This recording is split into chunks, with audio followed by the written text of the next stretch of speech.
하나님의 말씀 창세기 12장 1절 말씀 주시겠습니다.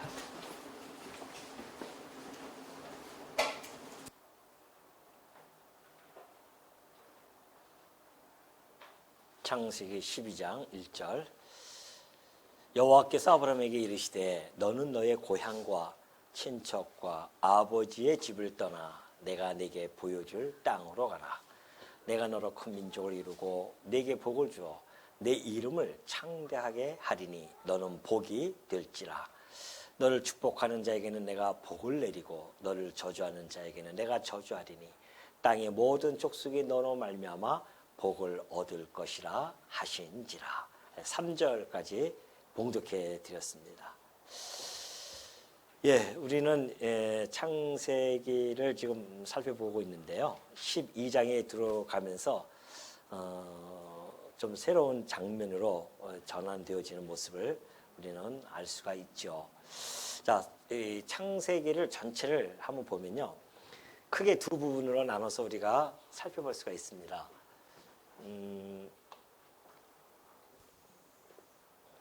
창세기 1장부터 한 11장까지가 이제 창세기 나눠볼 때에 전반부라고 할 수 있고요. 창세기 12장부터 50장까지가 후반부라 이렇게 볼 수가 있습니다. 우리가 이제 후반부 시작을 해 나가는 겁니다. 자, 전반부를 보면은 여러분이 그동안 살펴보았듯이 커다란 굵직굵직한 사건이 한 4개 정도를 들라고 하면은 이렇게 되어져 있습니다. 먼저 하나님의 천지 창조가 있습니다. 하나님이 천지를 창조하시죠. 천지 창조가 있고, 그 다음에 이제 아담이죠. 아담의 타락이 있습니다. 그리고 노아, 홍수가 있고요. 노아, 홍수. 마지막으로 우리가 바벨탑 사건이 있었습니다. 사건을 중심으로 보면은 이렇게 큰 4가지 사건이 있어지는데요. 이 4가지 사건은 크게 우리 인류의 운명이 완전히 바뀌는, 운명에 영향을 주는 그러한 사건이 아닐 수 없죠. 예를 들면 아담 타락을 통해서 우리는 죄 가운데 다 가두어지게 되어집니다. 곧 죄가 유입이 되어지고 우리 모두는 다 죄인이 되어지는 이 운명에 우리가 처하게 되어집니다. 또 하나의 운명인 이 죄의 값을 통해서 노아의 홍수가 이루어지죠. 곧 심판을 받게 되어집니다. 모든 인류가 심판이라고 하는 그 운명에 처하게 되어졌습니다. 그리고 세 번째는 바벨탑 사건을 통해서 언어가 혼잡하게 되어져서 흩어지는 그러한 운명에 또 처하기도 합니다. 이렇듯 우리 인간이 이 창세기 1장부터 11장까지는 이러한 커다란 사건들을 통해서 인간의 운명이 갈라지는 이런 것을 우리가 살펴보았었죠. 자, 그런가 하면 이제 12장부터 오늘부터 살펴볼 것은 크게 이제 아브라함이 있고요. 그 다음에 이삭 사건이 있고, 그 다음에 야곱입니다. 마지막으로 요셉 사건이 나타납니다. 이렇게 해서 이스라엘 열조라 할 수 있는 아브라함과 이삭과 야곱의 이야기가 다뤄지고, 그리고 마지막으로 요셉을 통하여서 이스라엘 백성들이 형성되어지는, 출애굽하기 위한 준비가 되어지는 이런 내용들로 후반부를 장식합니다. 우리가 지금 이 내용들을 살펴보고 있고, 그동안 여기 11장까지를 살펴보았고요. 이제 12장부터 오늘 우리가 살펴보고자 합니다. 오늘 이 12장을 보면은 우리가, 물론 이것은 이제 하나님의 우리가 신학적인 개념으로 보면요, 우리가 지금은 제가 사건 중심으로 이렇게 기록을 했지만은, 그러나 이 사건 중심 역시 하나님의 사역 섭리에 들어가죠. 그래서 우리는 이 천지 창조의 사역을 신학적으로 우리는 창조 사역이라고 그렇게 이야기하고요. 하나님의 창조 사역, 그리고 이후에 나타나는 사건들을 이제 섭리 사역이라고 그렇게 명하고 있습니다. 섭리죠. 섭리 사역을 해 가십니다. 하나님께서 창조를 통하여 창조 사역을 끝내시고 이제부터 그 창조되어진 모든 만물들을 다스려 나가는 섭리에 가시는, 그래서 섭리 사역이라고 하죠. 오늘 우리가 창세기를 이렇게 살펴보지만은 이 창세기에 이런 여러 가지 사건들이 앞으로 전개되어질 것인데 그 사건 모든 흐름 속에서의 키워드가 있습니다. 그 키워드는 바로 언약입니다. 그죠? 이 언약이라고 하는 키워드를 통하여서 섭리해 가죠. 그래서 하나님께서 이 섭리해 나갈 때에 이 아담에게 언약을 하시고 그 언약이 이루어지는 그런 과정이 창세기에 흐르고 있습니다. 그 과정 속에서 하나님이 당신의 그 나라를 어떻게 이루어 가시는가, 인간이 타락했으므로 하나님께서는 이 구속이라고 하는 이 방식을 통하죠. 하나님께서 이 구속의 방식을 통해서 당신의 이 나라, 이 언약을 성취해 가심을 이제 하나하나 보여줍니다. 그러니까 이 창세기에는 하나님의 이 언약 성취라고 하는 그 역사 속에서 하나님이 당신이 어떻게 자비함을 베풀어서 구속의 역사를 전개해 가시는가, 하나님 나라를 언약했는데 그 나라를 이루어가는 방식이 바로 이 구속이라고 하는 방식을 통해서 섭리해 간다는 겁니다. 이것이 이제 창세기에 나타나 있죠. 이 과정 속에서 하나님이 이러한 구속의 역사를 통해서 아브라함의 등장은 오늘 우리들에게는 너무나 반갑고요, 너무나 복된 등장이 아닐 수 없죠. 오늘 우리가 창세기를 읽습니다. 이것이 4천여 년 전에, 아니 한 3,500여 년 전이죠. 성경에 3,500년 전에 이 내용이 기록이 되어지거든요. 이 역사에 대한 내용이 기록되어지는데 자칫하면은 이것이 나와는 상관없는 하나의 역사의 흐름으로만, 역사의 장면, 역사의 한 페이지 이런 걸만 접근되어지면 안 된다는 겁니다. 이 역사는 결국에 가서는 바로 예수 그리스도를 통하여서 아담에게 하셨던 그 타락했음에도 불구하고 그 나라, 아담에게 하셨던 그 언약이 있었죠. 그 언약, 곧 나라를 세워주겠다는 그 언약, 이것이 아담의 타락으로 말미암아 사실은 이 죄가 유익 때문으로 말미암아 하나님이 생각하셨던 그 아름다운 나라, 그 나라가 훼손되어집니다. 그래서 하나님은 이 죄인들을 구속을 통해서 이 나라를 이루어지는데 바로 마지막 아담으로 오실 예수 그리스도 통하여 실체적으로 이제 성취해 가신다는 것이죠.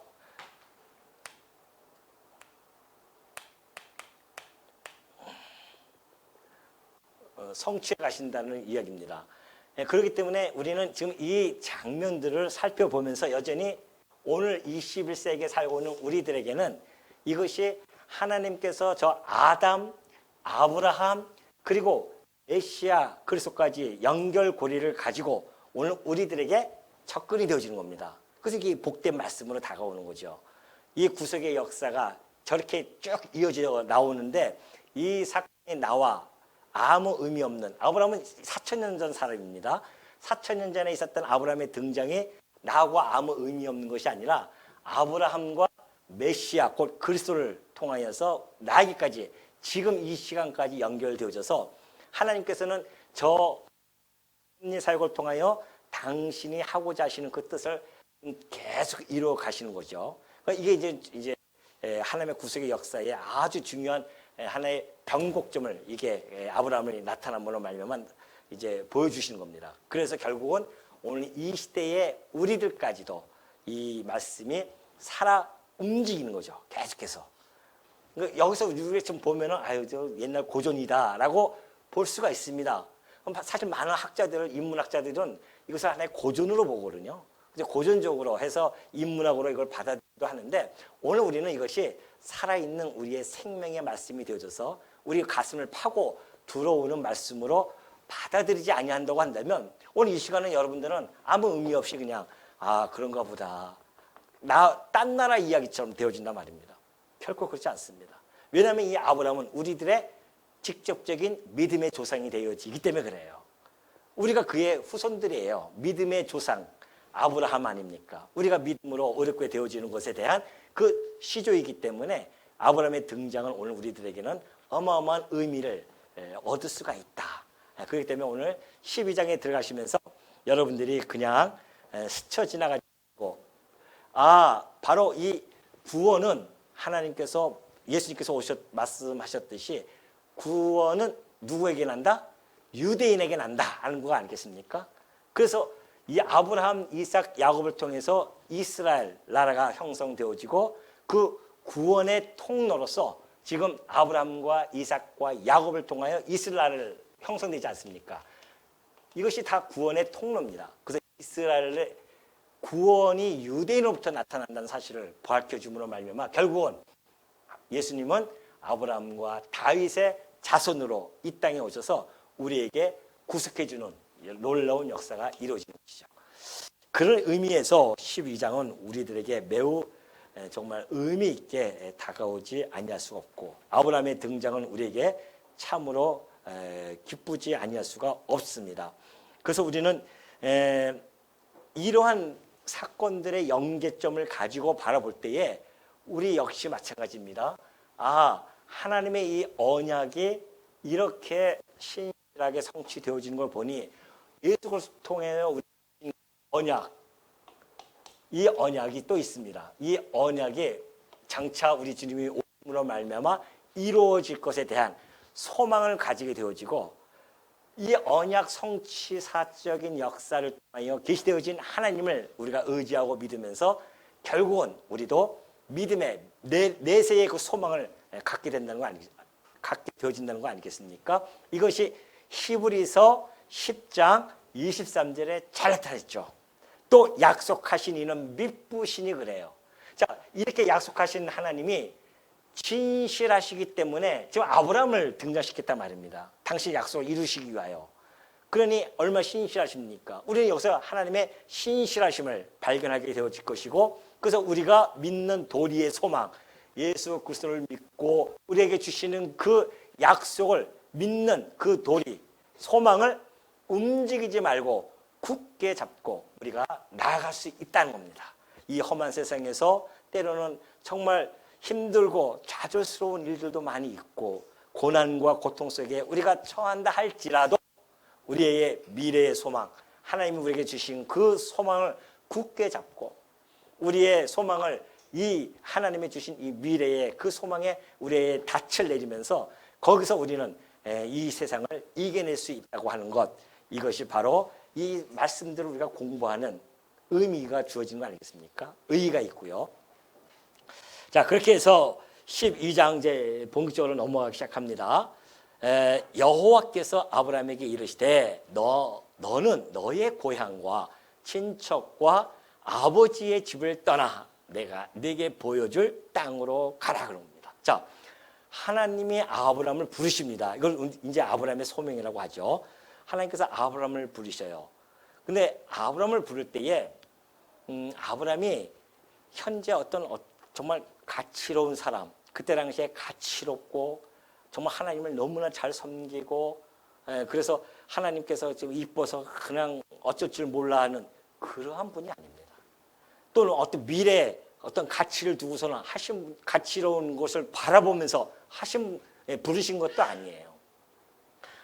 하나님께서 역시 이 아브라함도요, 여기서 보았듯이 노아 홍수 심판을 통하여서 인간의 부패함을 여실히 보여줬죠. 바벨탑 사건을 통해서도 여전히 우리 인간이 아담 이후로 태어나는 모든 인간들은 죄인 가운데 살아갈 수밖에 없음을 역사적으로 증명해 준 바가 있습니다. 그렇다면 아브라함은 좀 달라졌을까요? 아니잖아요. 여호수아 24장 2절을 보면은 그 내용이 잘 나타나 있습니다. 여호수아가 모든 백성에게 이스라엘의 하나님 여호와께서 이같이 말씀하시기를 옛적에 너희의 조상들 곧 아브라함의 아버지 나홀의 아버지 데라가 강 저쪽에 거주하여 그래요. 갈대아 우르죠. 그쪽에 거주할 때에 다른 신들을 섬깁니다. 아버지가 다른 신들을 섬기는데 그 자라오면서 그 환경 속에 노출되어질 수밖에 없고, 그래서 아버지처럼 다른 신을 섬기면서 의지하면서 살아왔던 아브라함이었어요. 근데 하나님이 하신 말씀 보십시오. 너희의 조상 아브라함을 강 저쪽에서 어떻게 해요? 이끌어냈다는 거 아니겠어요? 이게 소명이에요. 이게 부르심입니다. 여러분 부를 때 어디서 불렀습니까? 여전히 죄인 가운데 있을 때에 부르신 거 아니겠어요? 아브라함도 죄 가운데 있을 때에 이 죄 가운데 있을 때에 부르신 겁니다. 내가 너희 조상 아브라함을 강 저쪽에서 이끌어내요. 그래, 이끌어내요. 그러니 여러분, 우리가 이 소명이라고 하는 곳에 하나님의 놀라운 속성이 그 안에 담겨져 있음을 우리가 충분히 감지할 수가 있습니다. 하나님이 아브라함을 부르셔요. 하나님이 이 아브라함을 이 역사 이 무대의 전면으로 딱 배치시켜 버립니다. 그리고 역사 무대에 이 스포트라이트를 딱 받게 하지 않습니까? 그때에 비로소 아브라함에게는 가치가 함께 동반되는 겁니다. 아브라함이 하나님 부르실 때까지는 아무 가치로움이 없어요. 근데 하나님의 부르심 속에서 가치가 함께 동반된다니까요. 그러니 얼마나 우리가 하나님 이 부르심이라고 하는 것이 얼마나 이게 행복한 일입니까? 얼마나 이게 소중한 부르심입니까? 우리 구원론에서 배우지 않았습니까? 이 소명, 부르심, 이걸 우리가 배웠듯이 그 소명 안에는 정말 하나님의 놀라운 그러한 축복이 안에 담겨있음을 잘 알 수가 있죠.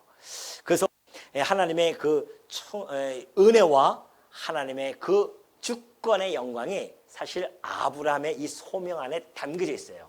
아브라함을 하나님이 부르십니다. 이 소명 안에 하나님의 은혜성, 하나님의 주권성, 하나님의 또한 신실성, 이 속성들 다수들이 이 소명 하나에 이 안에 하나님의 속성이 다 담겨져 있어요. 이걸 우리가 발견해야 됩니다. 그냥 부르셨나 보다 하면서 그냥 눈이 감겨가지고 그냥 끄떡끄떡하면서 쫓아오실 것이 아니에요. 지금 아직 오후만 되면 아주 지금 제가 투쟁하고 있어요. 지금 우리 성도님들과 투쟁을 하고 있지 않습니까?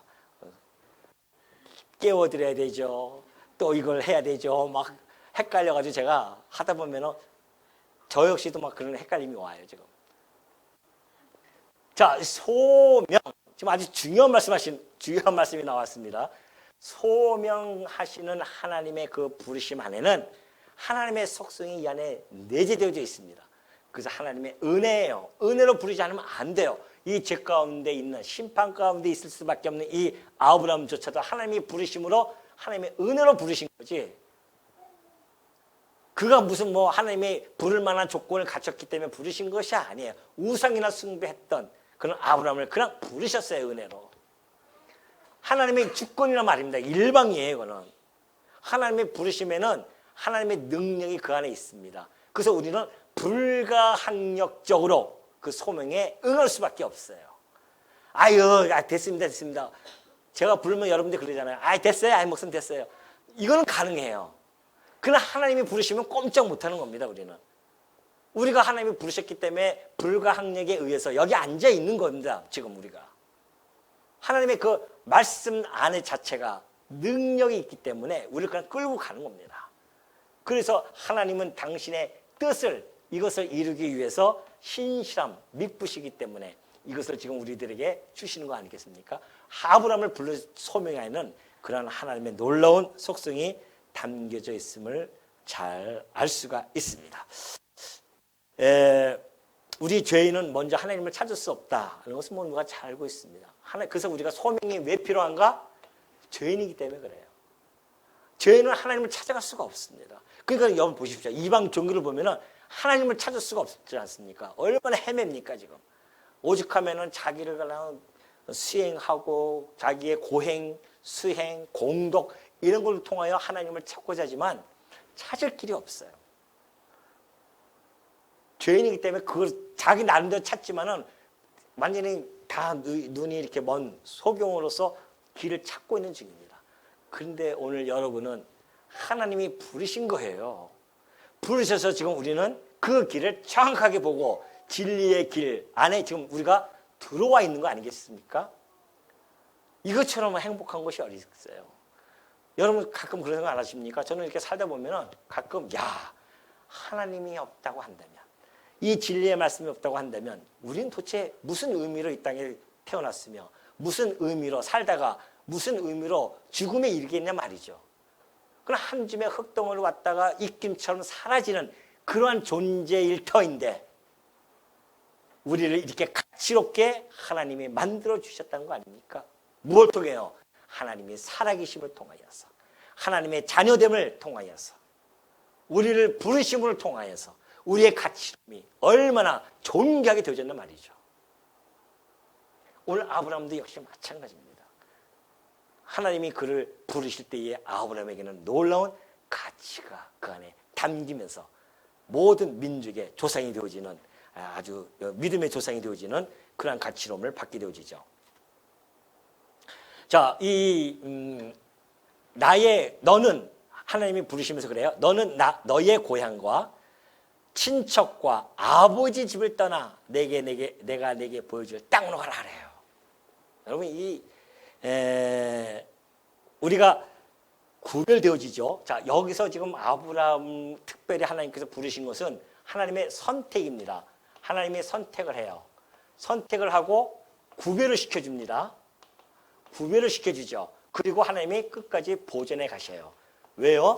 당신의 이 언약을 구속의 방식을 통해서 성취해 가기 위해서 한 자이기 때문에 그 선택 속에서 여전히 구별시켜놓고 보존해 가십니다.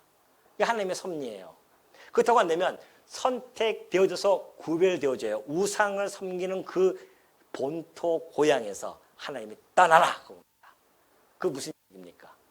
너의 의지의 대상이 이제는 완전히 바뀌었다는 겁니다. 아브라함이 가지고 있는 그 의지 대상에 대한 대변혁이 온다는 겁니다. 갖춰야 돼요. 그러니까 우리가 그동안 살아왔던 그곳에서 오존하고 말씀하고 이게 일치가 되어집니다. 일맥상통하고 있어요. 그곳으로부터 우리가 건짐을 받습니다. 건짐을 받았을 때에 뭐가 주어집니까? 뭐가 주어져요? 우리의 삶이 대변혁이 이루어진 겁니다. 어디서부터? 내가 의지하는 것으로부터. 거기서부터 떠나는 겁니다. 여러분이 혹시 재물을 의지하셨습니까? 아니에요.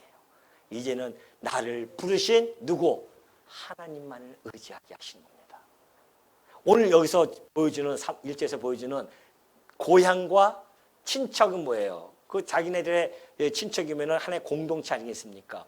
그때 당시에 친척은 자기를 보호해 줄 수 있는 하나의 그 공동체적인 역할을 합니다.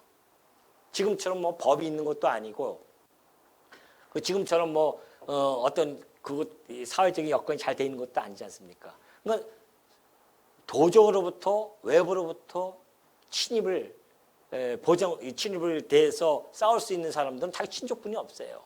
친척들이 모여서 사는 겁니다. 그게 의지의 대상이죠. 그 고향 땅도 역시 마찬가지입니다. 자기 땅을 가지고서는 거기서 먹고 살면서 얼마나 거기서 의지하면서 살아갑니까?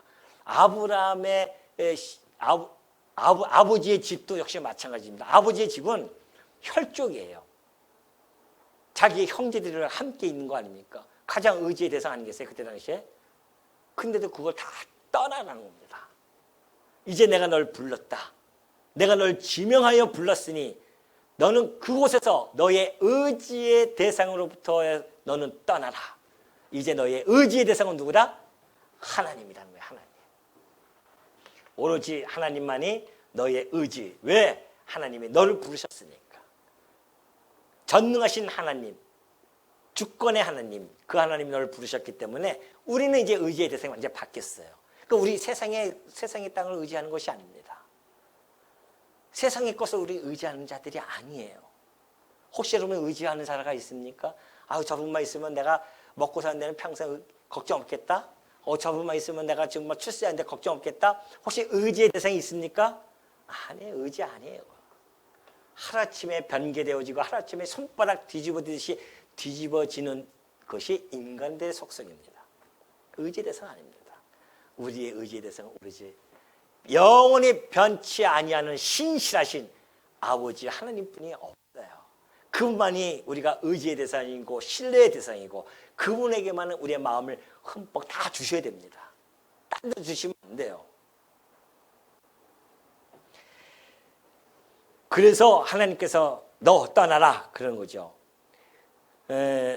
하나님의 백성들은 하나님으로부터 이런 소명을 받으면 다 동일한 명령을 받은 자들이기 때문에 우리는 이 땅이 우리의 땅이 아니어서 깨달아야 됩니다. 그러니까는 아브라함이 그 땅을 버리고 나왔을 때에 가나안 땅의 약속의 땅에 갔어요. 그럼에도 불구하고 아브라함은 이렇게 히브리서 11장 15절 보면 아브라함, 이삭, 야곱을 쫙 이야기하면서 이렇게 얘기해요. 그들이 나온 바 본향을 생각하였더라면 돌아갈 기회가 있었어요. 그죠? 갈대아 우리도 있었고 가나안 땅도 있죠. 그러나 그들이 이제는 더 나은 본향을 사모해요. 하나님으로부터 소명을 받은 자들은 아브라함이 깨달았어요.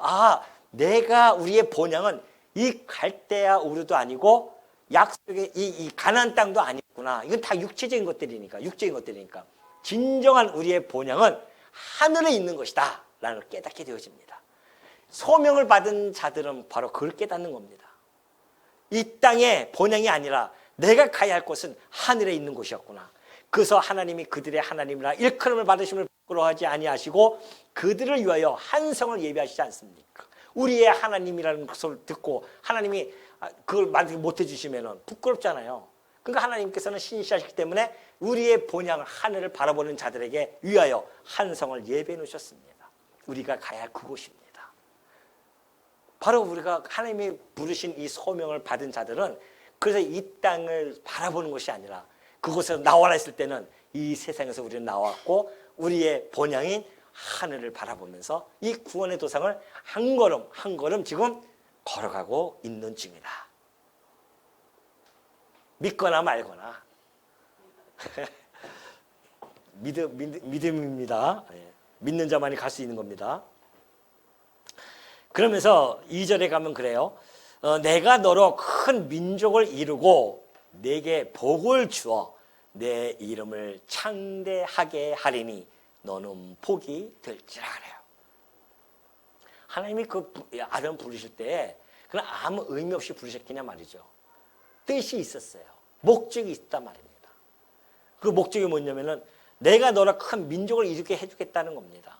아니 민족을 이루게 해주겠대요. 지금 10장 우리가 10장에서 보면 11장인가 11장 30절 보면 그래요. 사례는 임신하지 못함으로 자식이 없었습니다. 아브라함의 아내는 자식이 없어요. 임신을 못해. 불임이에요.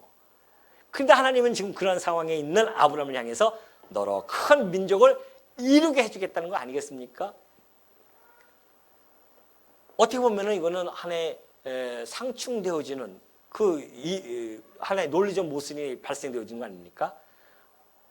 사례가 그 전에 막 임신을 해가지고 아이를 많이 낳았어요. 그러면 하나님께서 만약에 그렇게 얘기하면은 뭘 어떻게 되었을 겁니까? 혹시 그런 가능성이 있겠구나 생각할 수는 있지만은 이것이 하나님께서 주시는 약속인지를 잊어버립니다. 당연히 사례가 벌써 2명, 5명 막 있는 상태에서 너로 큰 민족을 이루게 해주겠다 하면은 이거 뭐 벌써 5명이나 낳았는데 앞으로 계속 낳을 것인데 이런 상황에 접할 수 있어요. 하나님은 그것조차도 용납하지 않습니다. 어떻게 해요? 아예 임신하지 못하는 그 사라를 통하여 여러 민족을 큰 민족을 내가 이루어 주겠다고 하는 이 놀라운 약속은 하나님께서 그 언약하시고 언약대로 이루시겠다고 하는 의지 표명입니다. 이게 하나님이 하시겠다는 거 아니겠어요? 그래야 아브라함이 그걸 보고 누굴 찬양합니까? 하나님을 찬양할 거 아니겠습니까? 올소이다 당신의 능력으로 당신의 언약이 이루어졌나이다. 그래서 아브라함의 입술을 통하여 또 그 후손들이 다 그 입술을 통하여 하나님 여호와를 찬송할 수 있도록 하나님께서는 정확하게 이러한 환경 속에서 만들어 놓고 그들을 이끌어 가심을 잘 알 수가 있죠.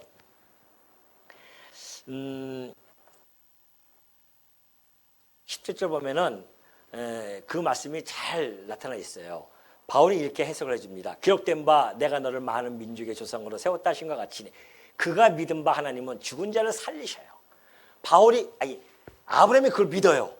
믿었는데 그 믿은 하나님은 어떤 분이신가? 죽은 자를 살리시며 없는 것을 있는 것으로 부리시는 자 아닙니까? 그게 무슨 뜻입니까? 당신은 전능자입니다. 이걸 믿었어요. 이 아브라함이. 하나님은 전능자이심을 믿었단 말입니다.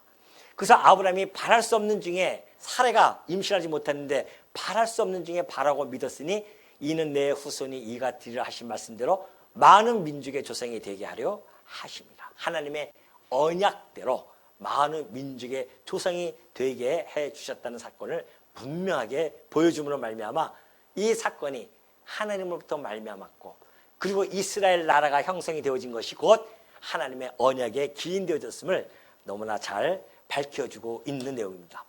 그러면서 이제 3절을 보면 그래요. 또 두 번째죠. 내게 복을 준다는 거 알겠습니까?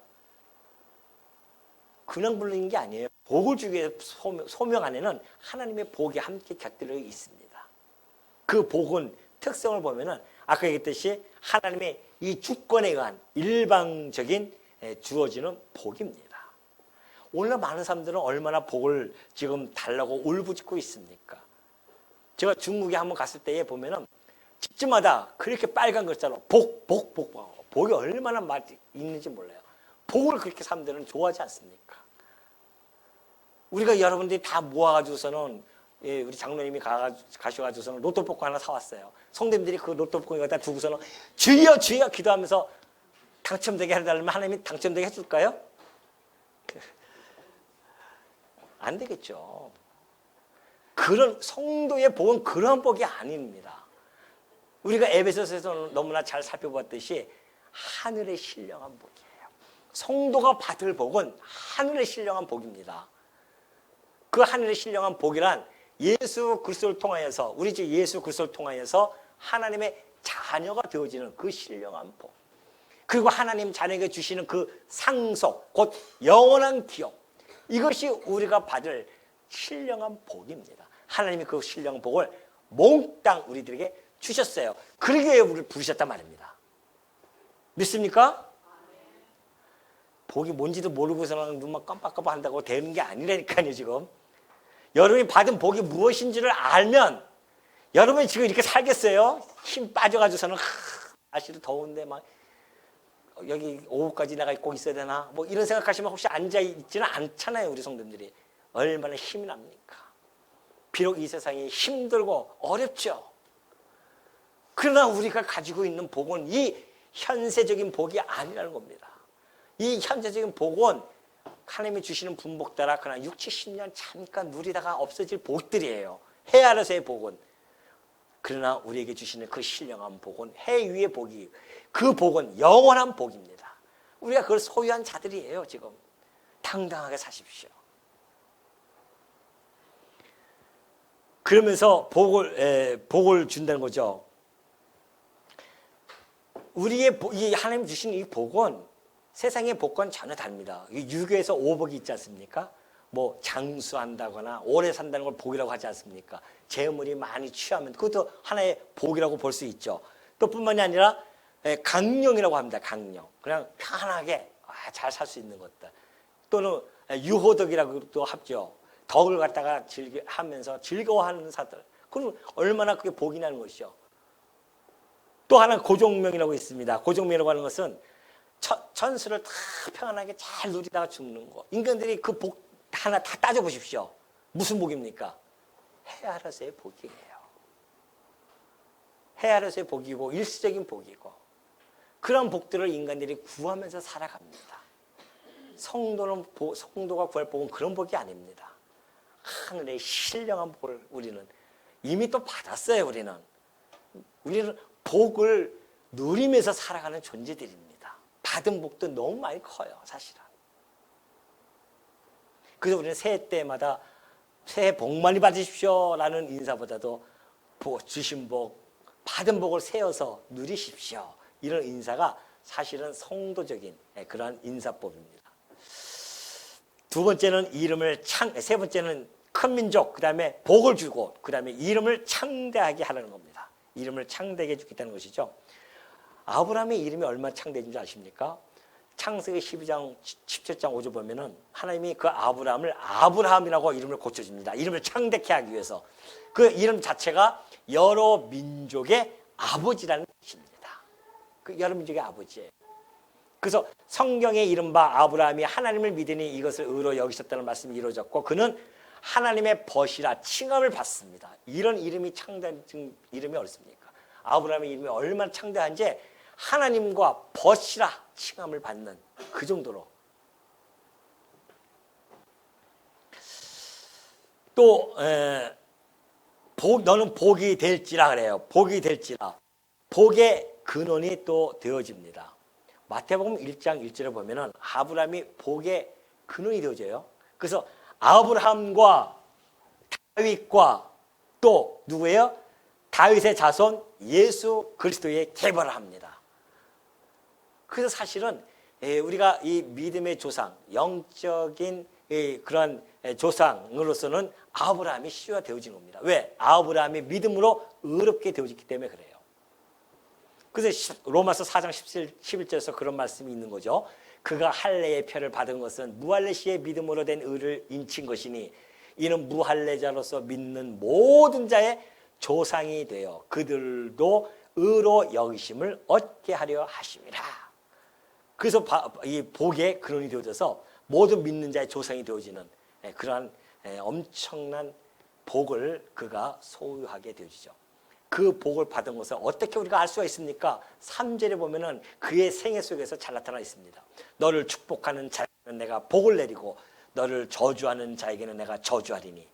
복을 간직한 그 아브라함을 이 세상 사람들이 그 아브라함에 대하여 대한 태도 여부에 따라서 하나님이 대하시겠다는 겁니다. 이것이 복 있는 자의 특권 아니겠어요? 만약에 축복하면은 내가 축복을 빌어주고 내가 축복해주고 저주를 만약에 하는 자들은 내가 저주하겠다는 거 아니겠습니까? 왜 그럴까요? 하나님이 아브라함을 통하여 당신의 약속을 이루어가는 그러한 자인데 그래서 선택했는데 감히 그 선택한 자에게 저주한다? 그러면은 곧 누굴 저주한 겁니까? 하나님을 저주한 겁니다. 그래서 저주를 받는 겁니다. 그러니 바로 이제 12장 이후에 쭉 바로 나옵니다. 12장 이후에 후반절에 가면은 애굽의 그 바로가 사라를 갖다 취하지 않습니까? 하나님 그가 재앙을 내려버렸어요.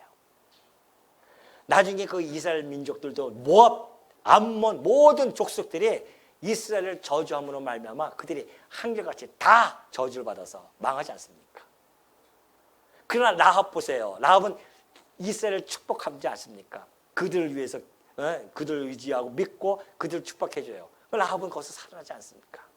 이렇듯이 하나님께서 지금 이 복이 있는 자에 대한 그러한 놀라운 그러한 역사적인 사실로서 지금 드러내주고 있는 것이죠.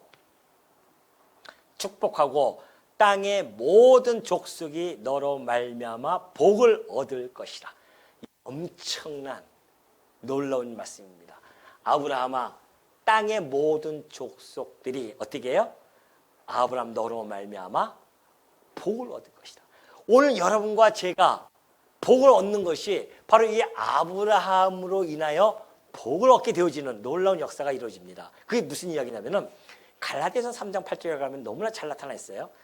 하나님이 이방을 믿음으로 말미암아 의로 정하실 것, 이방 모든 민족들이 믿음으로 말미암아 의로 정하실 것을 성경이 미리 알았어요. 왜요? 성경이 이제 15장 6절에 이 말씀이 나와요. 하나님이 아브라함이 믿으니까 그 믿음을 보고 의로 여기십니다. 이것이 15장 6절에 나와요. 이걸 성경이 미리 알았다는 거 아니겠어요? 아주 재미있는 표현입니다. 지금 바울이. 성경이 미리 알고 이 12장 3절에서 모든 이방인이 너로 말미암아 복을 받으리라 그렇게 이야기했다는 겁니다. 미리 얘기했어요. 지금 12장 3절에서 무슨 얘기인지 알죠? 12장 3절 후반절에 모든 민족이 너로 말미암아 복을 얻을 것이라 3절에서 기록되어졌는데 이것은 15장 6절에 하나님이 아브라함이 믿어요. 하나님의 약속을 믿으니까 그걸 의로 여기셔요. 그걸 믿음으로 의롭게 되어질 거 모든 민족들이 그걸 아시고 여기서 먼저 12장 3절에서 이렇게 복을 받을 것이야 예언해 준 겁니다. 그러니 오늘 이처럼 큰 복음이 어디 있습니까? 오늘 우리가 귀가 번쩍 들리는 복음 아니겠습니까? 모든 민족이 할례자나 무할례자나 다 너로 인하여 복을 얻을 것입니다. 무엇으로 인해서? 믿음으로 의롭게 되어지는 그 아브라함을 통하여서 우리도 동일하게 믿음으로 의롭게 되어지는 그 선례가 되어진 거예요. 아브라함이. 그러니 아브라함을 무슨 조상? 믿음의 조상이 되어진 겁니다. 얼마나 그 이름이 창대하게 되어진 겁니까?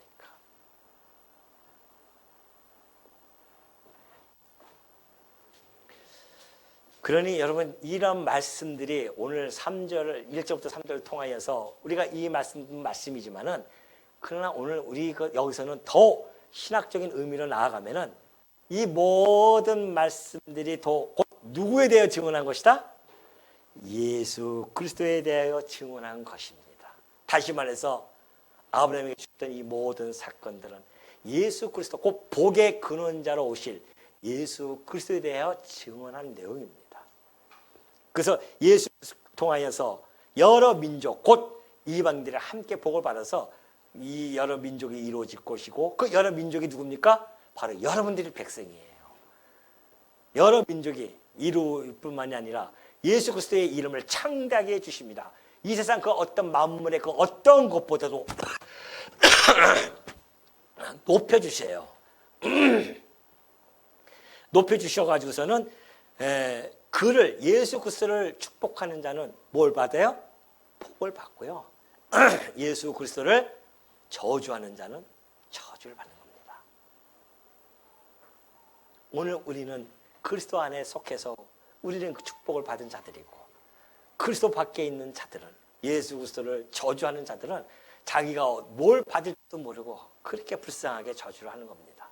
이 말씀이 곧 그리스도를 통하여 완벽하게 이루어지고 이 말씀이 곧 그리스도를 통하여 이루어질 것에 대한 예표로서 우리가 바라본다고 한다면 오늘 2000년 전에 오셨던 예수님 이 약속의 오늘 이 내용의 말씀대로 그가 정말 이 아브라함의 후손으로 이 땅에 오셔서 복의 근원자로서 교회를 세우시고 그리고 창대하게 지금 당신의 이름을 밝혀주시고 뿐만이 아니라 오늘